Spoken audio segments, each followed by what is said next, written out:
Evangelho de Lucas, capítulo 22, de 31 a 34. Diz assim a palavra de Deus: Simão, Simão, Satanás vos pediu para peneirá-los como trigo, mas eu roguei por ti, para que a tua fé não esmoreça. E quando te converteres, fortalece teus irmãos. Pedro lhe disse: Senhor, estou pronto para ir contigo, tanto para a prisão como para a morte. Disse-lhe Jesus: Pedro, eu te digo que o galo não cantará hoje antes que tenhas negado 3 vezes que me conheces. Palavra do Deus Altíssimo. Queridos irmãos, todos os 4 evangelhos, Mateus, Marcos, Lucas e João, registraram a profecia do Senhor Jesus quanto à negação de Pedro. Quantas vezes ele negaria, inclusive também o tempo que isso ocorreria. Antes do amanhecer, o galo canta quando o dia está para amanhecer. Portanto, antes do dia raiar, Pedro, você me negará 3 vezes. Negarás que me conhece 3 vezes. Todos os 4 registram essa profecia e o fato de que tal profecia se cumpriu, literalmente. No entanto, só o evangelista Lucas é quem nos dá a perspectiva espiritual, só ele nos revela o que ocorreu no mundo espiritual invisível, só ele nos mostra a participação ativa, deliberada e satânica. Só ele mostra o conflito de forças espirituais que ocorreram por detrás dos acontecimentos que levaram Pedro e os demais apóstolos a abandonar a Cristo e Pedro a negá-lo vergonhosamente, que o conhecia por 3 vezes. Só Lucas nos deu essa dimensão. Ele conta para nós que Satanás pediu a Deus e conta para nós a autorização para tentar Pedro, e Jesus também pediu a Deus o Pai ao interceder para que, embora Pedro caísse, Jesus sabia, o resultado final não fosse de derrota. Então, no mundo espiritual, Satanás pedindo a Deus autorização e Jesus intercedendo a Deus o Pai. Mateus, Marcos e João não nos dizem deste remeter a Deus, desta luta na esfera espiritual pela vida dos apóstolos. Só Lucas faz isso. Portanto, por detrás das tribulações, por detrás dos acontecimentos, de tudo que acontece, e você deve crer nisso, existe um mundo espiritual tentando nos destruir. Se só tivéssemos o relato de Marcos, Mateus e João, nós interpretaríamos o acontecimento apenas do ponto de vista humano. A covardia, a periculosidade, o ódio do inimigo. Nós daríamos as explicações humanas que existem. Nós não podemos fingir ou fazer de conta que não existem, porque elas existem. Os acontecimentos se dão, os instrumentos estão aí, mas nós não teríamos a percepção. Então, é necessário resgatar a visão bíblica de que há um mundo espiritual que nos opõe e que quer nos destruir. Nós não podemos perder essa perspectiva. É quando perdemos que nós nos perdemos nas nossas batalhas. Uma segunda observação. Observem que Jesus está no cenáculo. Ele está numa grande sala mobiliada, onde os preparativos da ceia foram feitos pelos apóstolos, e Jesus está à mesa com os 12. E ele está falando do seu sofrimento, da sua partida. Este é o meu corpo que é dado por vós. Ele vai ser partido, ele vai ser dado por vós. Este é o sangue da nova aliança, que eu derramarei. A nova aliança será ratificada com sangue, porque sem derramamento de sangue não há perdão de pecados. A primeira aliança, lá no Êxodo, foi celebrada com o sangue. Moisés aspergiu o sangue do cordeiro sobre o povo e sobre os 10 mandamentos, mas agora a nova aliança será ratificada com sangue. Jesus se sacrificará. E quando ele termina de ensinar isso, sabe o que aconteceu? Surgiu uma discussão entre eles sobre qual deles parecia ser o maior, o que tinha mais prestígio, mais capacidade, mais conhecimento, e uma disputa interna por poder, por status, se deu entre eles. Imagine, já lhe aconteceu, você abriu o coração com alguém, você desabafa algo que está lhe ferindo, e cai no vazio, no vácuo, e a pessoa troca de assunto, e você percebe que ela escutou porque não é surda, mas não ouviu porque não teve nenhum interesse no seu desabafo. Já aconteceu com você? Alguém deixar você no vácuo, no vazio, trocar de assunto? Pois, no momento tão solene da celebração da ceia, basta Jesus terminar, e eles entram numa discussão carnal, ambiciosa, sobre poder, lugar de honra, prestígio, quem é maior. Eles não entenderam nada. Nesse contexto, irmãos, Jesus se dirige a Pedro. Simão, Simão. A ênfase no hebraico, esperei com paciência no Senhor. Salmo 40, no hebraico é esperei, esperei. É um hebraísmo. Repetir o verbo 2 vezes. O tradutor, então, entende que se eu esperei é porque demorou. Então eu tive que esperar e tive que fazê-lo com paciência. Simão, Simão, é para fins de ênfase. Lembremos que logo, segundo o registro do Evangelho de João, logo no primeiro momento, quando André apresenta Simão a Jesus, Jesus lhe troca o nome. Agora tu és Pedro, a rocha. E Paulo diz em Gálatas que ele era uma das colunas da igreja. Cumpriu papel fundamental, importantíssimo na vida da igreja. Lembremos que o livro de Atos, de 1 a 12, o personagem principal é Pedro.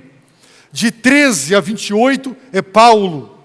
Dada a importância, ele é o apóstolo da circuncisão, dos judeus. Paulo é o apóstolo dos gentios, dos pagãos. A importância de Pedro é muito grande.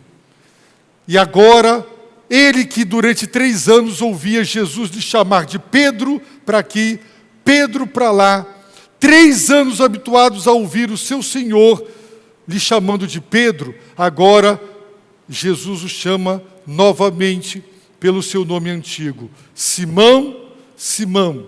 E eu sempre brinco dizendo que era para ele ter se mancado e percebido que alguma coisa não ia bem. Jesus lhe faria uma grave advertência, que lamentavelmente Pedro não deu ouvidos, como nós. Quantas pessoas do gabinete já me disseram, pastor, Eu vim ao culto e o tema da EBD era exatamente o que eu precisava ouvir. Chegou no culto, Deus falou. Durante a semana fui ler a Bíblia, advertência. E mesmo assim, apesar de tudo isso, eu enveredei pelo caminho errado e caí, sofri e fiz pessoas sofrerem. Nunca é por falta de aviso, nunca é por falta de advertência. É por teimosia, é por soberba que nos ensurdece e não nos dá um coração humilde. E quando lemos o livro de Provérbios, está lá que os tolos, os ímpios, eles detestam as advertências, as exortações, eles se aborrecem, eles ficam furiosos, eles rejeitam. Os sábios, os humildes não, eles gostam de ser advertidos, eles amam a disciplina, os conselhos, mas os arrogantes e os soberbos não. E Pedro não foi por falta de advertência, foi por teimosia. Simão, Simão, e o que foi que o Senhor lhe advertiu? Satanás vos, segunda pessoa do plural. Portanto, está se referindo já não mais a Judas, porque a essa altura Judas já tinha saído no meio da ceia. O que tendes a fazer, faze-o depressa. Ele deixou a ceia e ele foi concretizar a traição. Agora, Jesus diz: Satanás vos. Portanto, está se referindo a todos os apóstolos e não apenas a Pedro. E ele diz: Satanás vos pediu. O verbo pedir significa obter autorização mediante requerimento. Portanto, Satanás não faz o que quer, quando quer, com quem quer e como quer. Ele está sob a soberania de Deus. Ele pediu. Alguns tradutores e exegetas dizem que a palavra tem a força do exigir. Ele pediu, ele exigiu autorização divina para atacar cruel e ferozmente os apóstolos. O texto não diz, mas está subentendido claramente que ele obteve de Deus o Pai a permissão. Ele pediu, Satanás vos pediu, ele requereu autorização para atacá-los, para peneirá-los como trigo.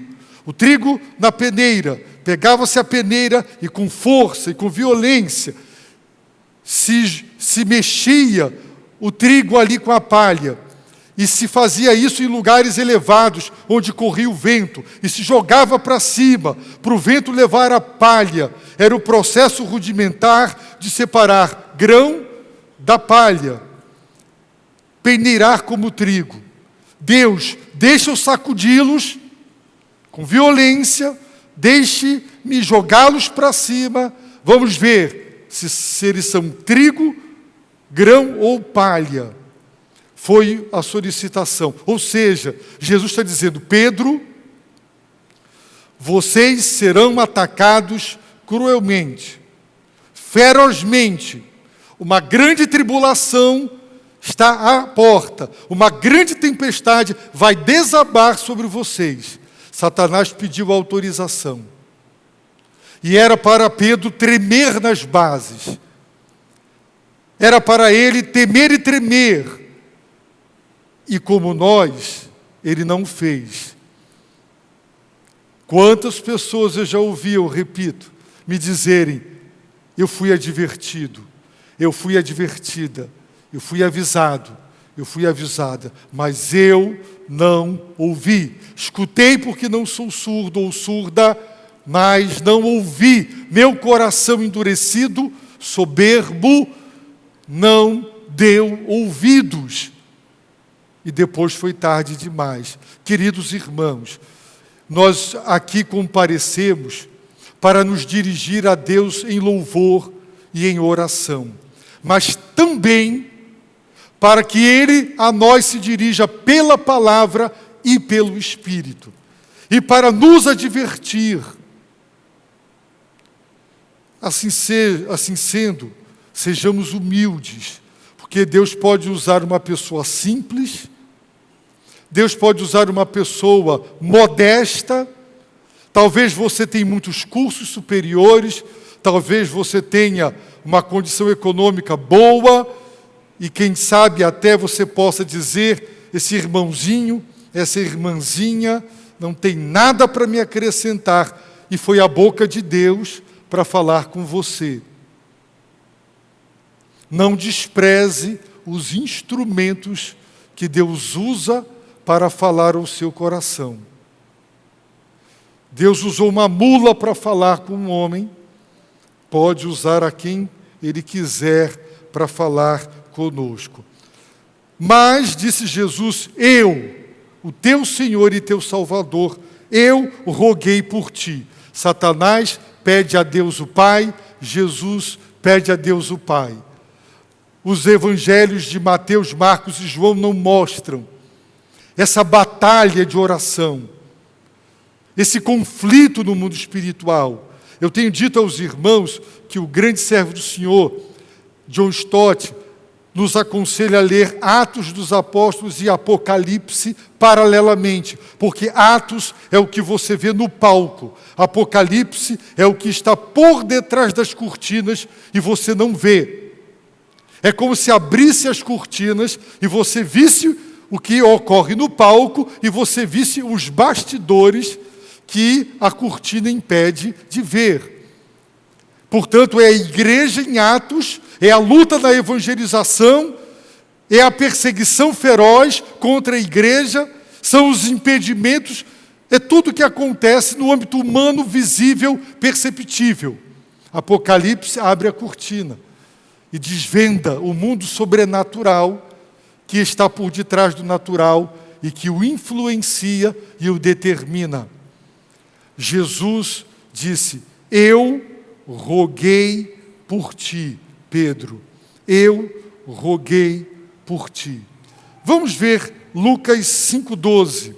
Lucas 5,12 está escrito, quando ele estava numa das cidades, apareceu um homem tomado pela lepra, que vendo Jesus prostrou-se com o rosto em terra e suplicou-lhe. Aqui a palavra é a mesma palavra traduzida por suplicou-lhe. O que os irmãos entendem? Se eu lhe disser, eu lhe peço, se eu lhe disser, eu rogo, se eu disser, eu suplico, você entenderá que quem está suplicando ou rogando é muito mais forte, tem um problema tão grande, tão grave, uma carência tão grave, que é um pedido que precisa ser ouvido.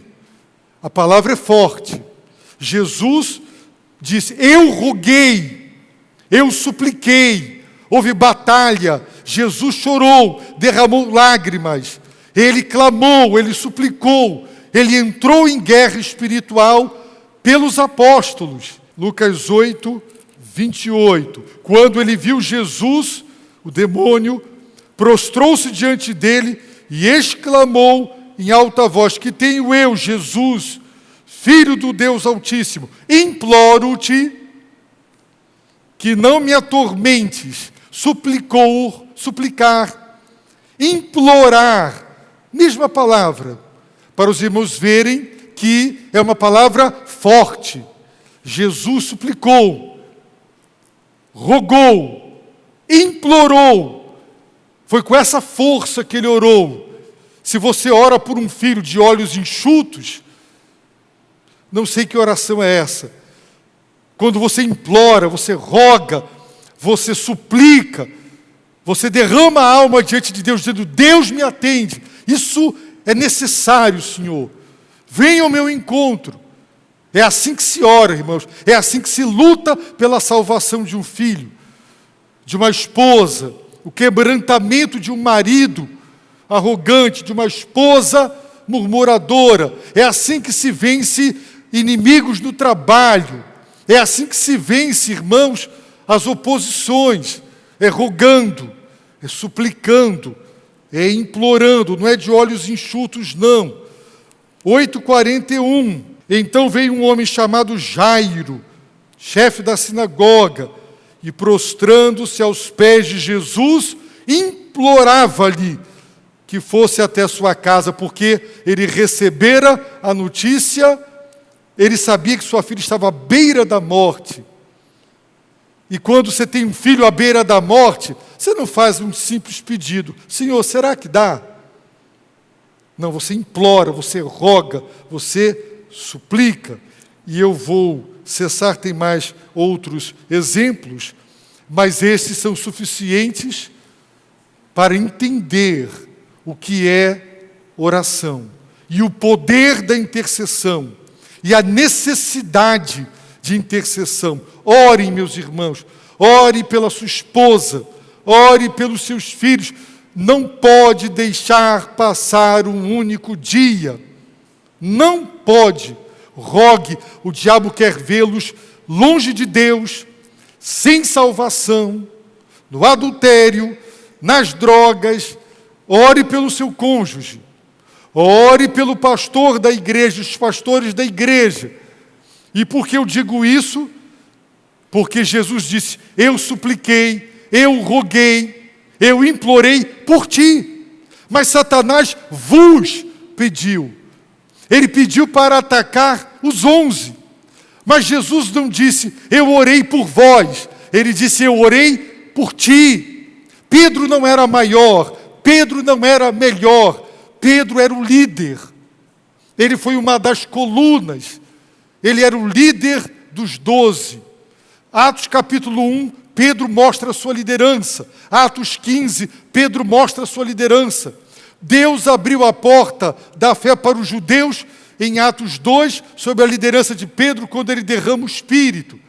Em Atos 8, quando Pedro vai a Samaria, Deus abre a porta para os samaritanos. Em Atos 10, é Pedro quem vai abrir a porta do Evangelho para Cornélio, para os gentios.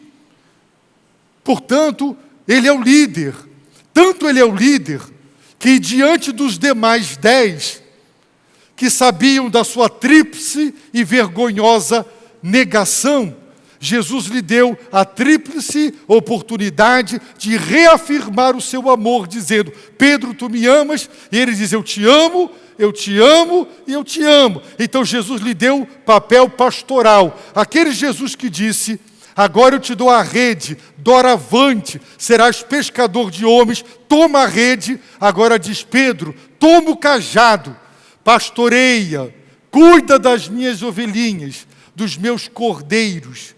Pedro era o líder natural dos 12, dos apóstolos. Por isso, Jesus disse: eu roguei por ti. Irmãos, orem pelos líderes. A esposa sábia, filhos sábios, devem orar, suplicar pelo pai, pelo marido. Porque se ele cair, se ele virar a cabeça, se ele cair, é desastre para a família. Orem pelo pastor, pelos pastores. Irmãos, líderes fazem diferença. Você pega um time de futebol, o mesmo elenco, com um treinador tem um desempenho. O mesmo elenco com um outro desempenho muito aquém daquele. Primeiro, líderes fazem a diferença. Líderes têm a visão. É uma das capacidades do dom de liderança. Visão, norte. Líder recruta, motiva, entusiasma, dá exemplo, vai à frente. Um líder é capaz de jogar uma nação numa grande guerra, como Hitler fez, conseguiu contaminar com sua ideologia uma nação e a levou a uma guerra monstruosa. Isso é liderança.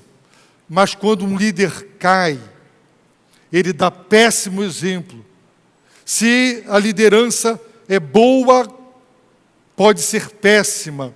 O mau exemplo, a queda de um líder abala a fé decepciona, desaponta. É por isso que eu temo e tremo.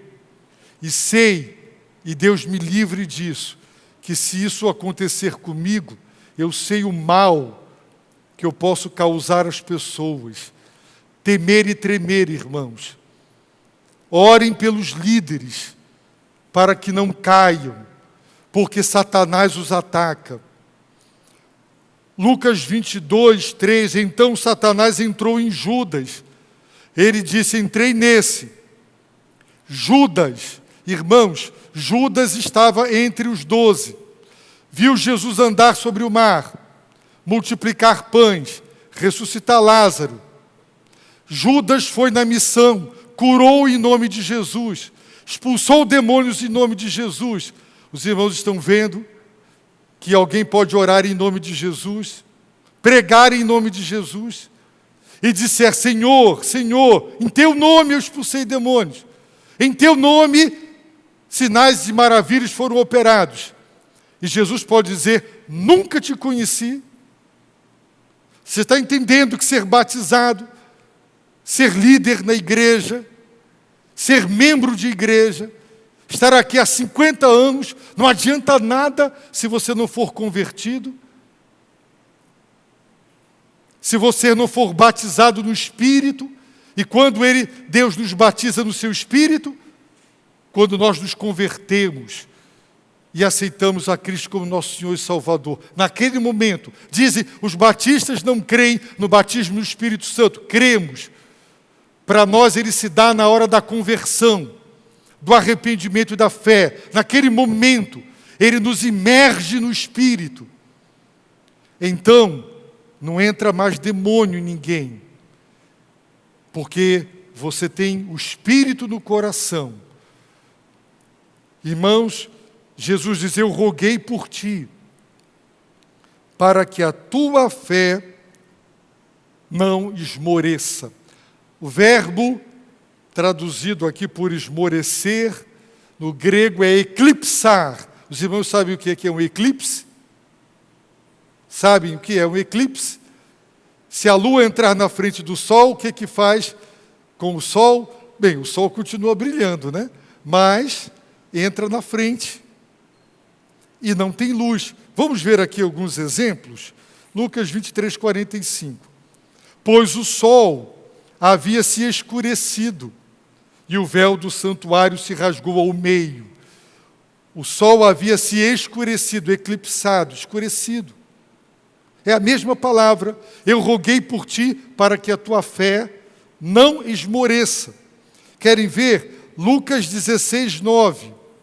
Eu vos digo ainda, fazei amigos por meio das riquezas da injustiça, para que quando elas vos faltarem, aqui o verbo foi traduzido como faltar, portanto, para que a tua fé não falte, não chegue ao fim. Onde está a vossa fé? Não foi a pergunta de Jesus? Vocês creem, não creem? Mas onde está? Já viu aquela pessoa corajosa, valente?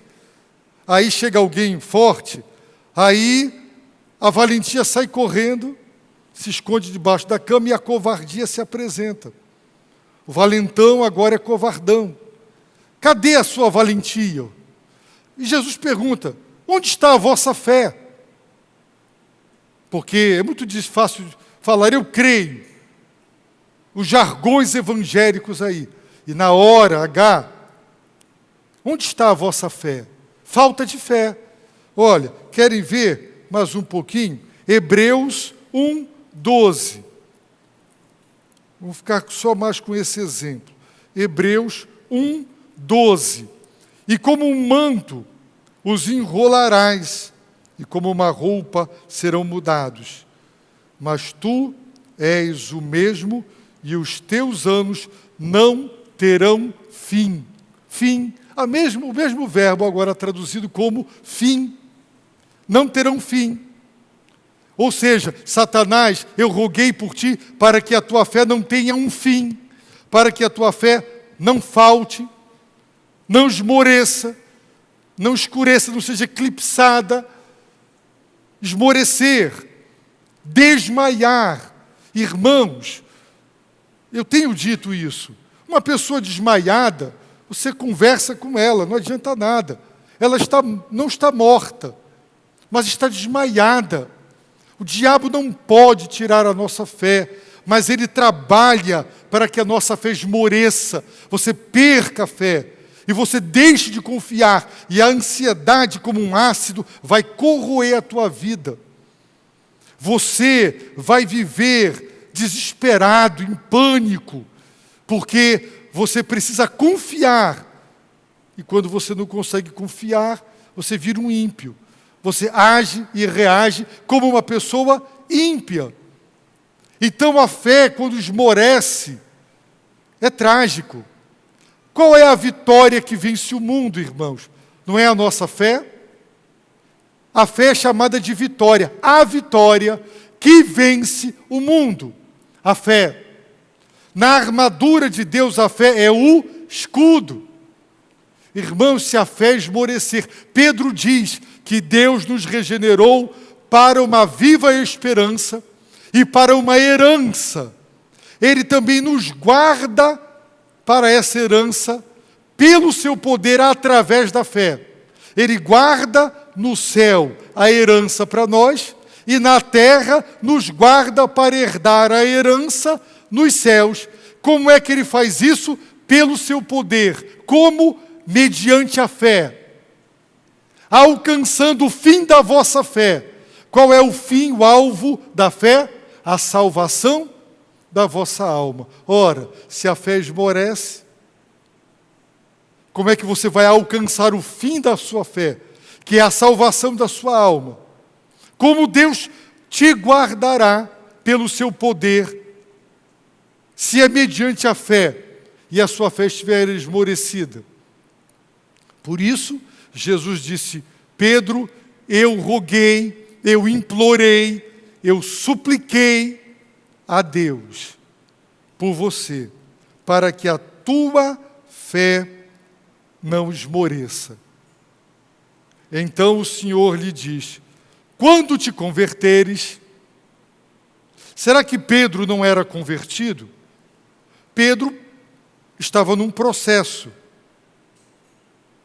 Mas quando um crente, ele desobedece tanto a Deus em sua vida, ele precisa experimentar um profundo arrependimento e uma mudança de vida, uma conversão. Vamos ver onde esta palavra, a mesma palavra grega aqui, usada por Lucas, onde ela aparece. Vamos ver. Lucas 17, 4. Mesmo se pecar contra ti 7 vezes no dia, e 7 vezes vier a ti dizendo: estou arrependido. A mesma palavra lá. Estou convertido, estou arrependido, reconheço que errei, confesso que errei, vou mudar, tu lhe perdoarás. Agora veja, esta palavra no livro de Atos dos Apóstolos. Em Atos 3, 19, ela aparece num texto bem conhecido de nós. Arrependei-vos, disse Pedro, pois e convertei-vos para que os vossos pecados sejam apagados. Atos 9, 35. E viram-no todos os que habitavam em Lídia e Sarona, os quais se converteram ao Senhor. Atos 11, 21. E a mão do Senhor era com eles, e um grande número de pessoas creu e se converteu ao Senhor. Tem mais outros, vamos ficar por aqui, por conta do tempo. Meus irmãos, quando te converteres, você não pode ajudar ninguém, enquanto você não for genuinamente convertido. Tem gente pregando no púlpito, tocando, cantando, dando aula na EBD, trabalhando nos ministérios, sem ser convertido. É verdade. Quando te converteres, eu já ouvi muita gente me dizer Eu me converti, anos depois de batizado. Conheço um pastor que disse do púlpito: hoje é o dia da minha genuína conversão. Pastor, pregador, batizou, casou e disse: a ficha caiu hoje. Já pensou? Conversão. Tem muita gente convencida, mas não convertida. É por isso que a gente fica estarrecido. Como é que tem gente ouvindo todo domingo a palavra, de manhã e de noite, lendo a Bíblia em culto doméstico, na igreja, no trabalho, nas conferências, e você tem certeza que essa pessoa é convertida. E de repente, você se assusta, porque a pessoa, ela desvia de uma tal maneira, entra numa dureza de coração tal, que fica absolutamente claro, nunca houve uma conversão. Eu tive um colega de seminário, que ele era a menina dos olhos de um grande, famoso e respeitado pastor. No púlpito da igreja daquele pastor, nenhum pastor assomava, mas ele dava o púlpito para aquele rapaz, nem sequer seminarista era. Tal o prestígio do rapaz com ele. Ele foi para o seminário. Brilhante academicamente, os melhores trabalhos, as melhores notas dele. A menina mais bonita do curso de música sacra, adivinha quem namorou e casou? Ele. Irmãos, tempos depois, com muita tristeza, alguém me diz: lembra do fulano? Inesquecível. Pois, irmãos, ele afirmou a sua homossexualidade, assumiu, largou a esposa, assumiu. Tempos depois, sabe aquela pessoa? Sim, como não lembrar? 31 de dezembro, na praia, com charuto, todo de branco, dando passe nas pessoas, junto com pessoas de um terreiro de macumba. Os irmãos entendem isso? Pastor, teólogo de mão cheia, pregador, quando te converteres, tu és convertido ou convencido? Quando te converteres, então fortalece teus irmãos. Esterizo. Lembra? Paulo enviou Timóteo a Tessalônica para vos fortalecer. Esterizo. Fortalecer. Você só tem a capacidade de ajudar os outros quando você é convertido de verdade. Quando te converteres, cumpre esse papel, fortalece seus irmãos. E quando eu leio 1 Pedro, quando eu leio 2 Pedro, eu digo: bênção. Pedro cumpriu o papel. Ele fortaleceu a igreja, ele foi uma coluna. Pedro, em Atos, irmãos, foi preso várias vezes. Pedro, irmãos, foi decapitado, não fugiu da raia. Pedro, irmãos, foi rocha, foi bênção. Nesse momento, ele foi Simão, o velho homem, aquele que ainda precisava de uma conversão profunda para que pudesse cumprir o papel de apóstolo, de homem convertido. Mas, irmãos, Pedro lhe disse: Senhor, estou pronto. Eu selecionei passagens onde esta palavra aparece, mas o tempo está avançado. A palavra significa preparado, em condições. Você está pronto para sair? Nós queremos sair, e as mulheres têm muita coisa para colocar, muita maquiagem. Os irmãos sabem, né? Está pronta? Estou pronta. Não, mas ainda falta um detalhe. Não está pronto. Já perguntou para um filho: está preparado para a prova? Ah, estou. Vou arrebentar. Aí vem a nota: se arrebentou. Não estava pronto. Pensou que estava preparado para a prova. Não estava. Ficou reprovado. Pronto. Para você estar pronto, você tem que se preparar. Ninguém está pronto a não ser que se prepare. E ninguém se prepara da noite para o dia. Quem aqui fez concurso? Se preparou um mês antes do concurso? Ou levou anos estudando, se preparando para estar pronto e fazer a prova e passar na prova? Pedro, irmãos, disse: estou pronto, em condições, preparado. Ah, irmãos, Jesus fala com uma igreja lá no Apocalipse, uma igreja,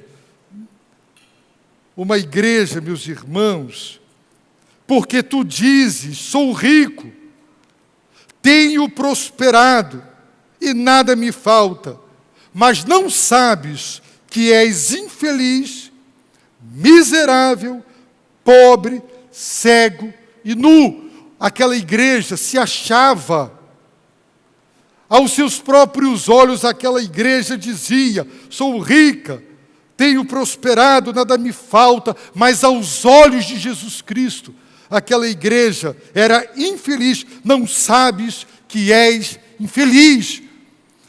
Paulo diz: aquele que pensa que está de pé, ele pensa na sua arrogância, na sua prepotência, que ele está pronto, preparado, de pé.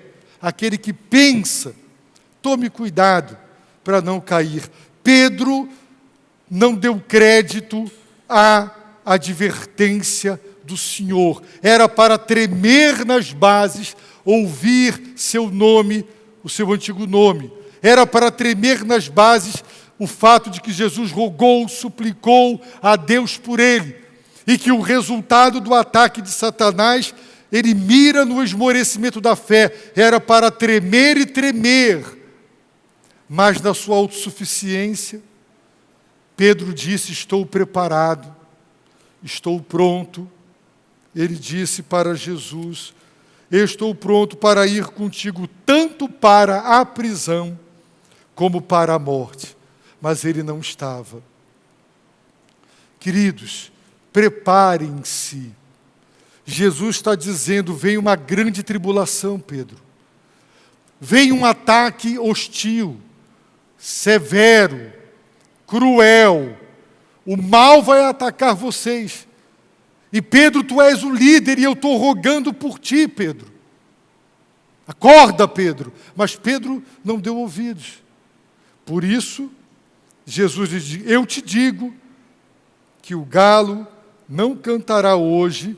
E a gente sabe que madrugada entrou, o galo canta quando está para amanhecer. Portanto, antes que o dia amanheça, terás negado 3 vezes que me conhece. E realmente, antes do dia amanhecer, se cumpriu no tempo profetizado e como profetizado. Meus irmãos, é o que acontece comigo, é o que acontece com você, é o que acontece conosco, quando nós estamos aqui ouvindo mensagens, domingo após domingo, EBD, domingo após domingo, leituras bíblicas diárias, mas a nossa soberba, a nossa arrogância, a nossa autossuficiência não nos permite tremer e tremer, porque nós dizemos: eu estou preparado, eu sou forte, estou aqui para o que der e vier. E não estamos.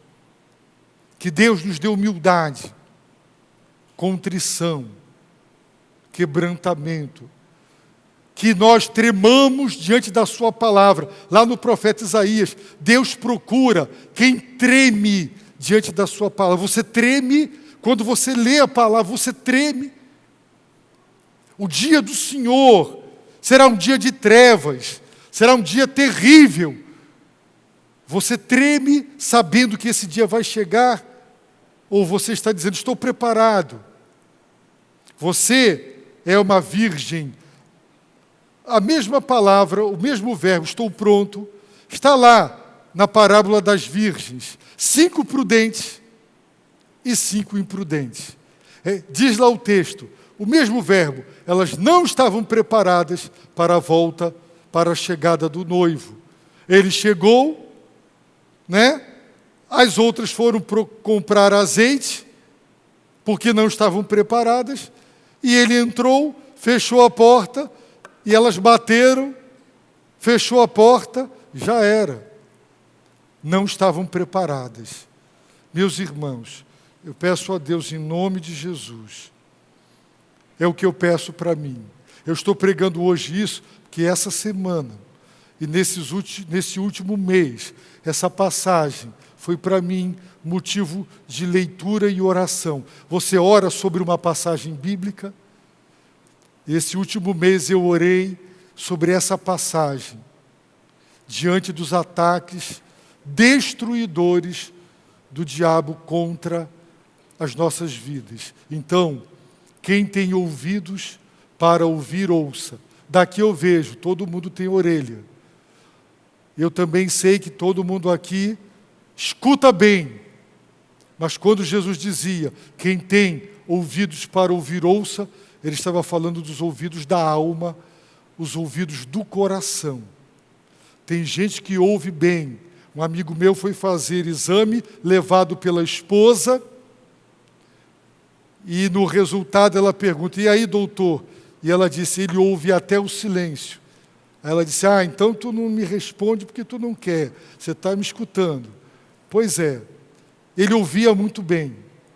Tem gente que escuta bem demais, mas não ouve, não treme e não muda. E o resultado é queda. E tem gente que cai e não se levanta mais. Judas não se levantou mais. De noite, se Deus permitir, veremos que pela misericórdia divina, Pedro se levantou. Nós vamos continuar nesse capítulo 22, se Deus permitir, no culto da noite. Eu peço a você, por favor, para fechar seus olhos, baixar sua cabeça, orar a Deus diante de tudo quanto Ele falou ao seu coração pela sua palavra.